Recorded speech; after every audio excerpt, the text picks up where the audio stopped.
Hey y'all, I know y'all don't know me because I don't even show up on my own channel, but my name's Janaea and I'm here to show y'all the repercussions of what depression can do to you.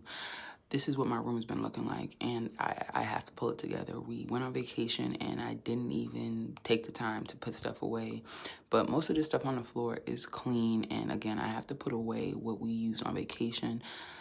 That's all dirty clothes, and then I'm going to just stick my clean clothes back in my laundry bag to fold up on another day or later. Yeah, found some money and I was pretty happy, and I'm gonna put away my little lingeries and things. But again, I've been dealing with some depression. I thought I got through it, but over the years, clearly I wasn't handling it well, and I wasn't even able to show up to my own channel.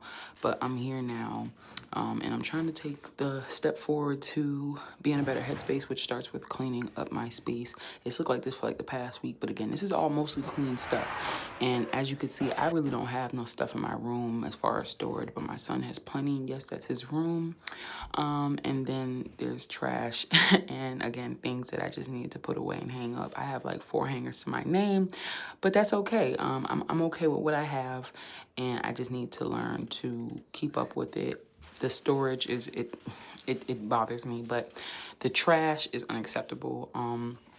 I've let it just build up, wasn't thinking about it, but we're getting it together today. I planned on folding all my clothes up and washing all my dishes, but as you can see, it's a lot, and my dishwasher don't be working. So I'm just gonna work with what I have, and when I'm exhausted, I'll retry.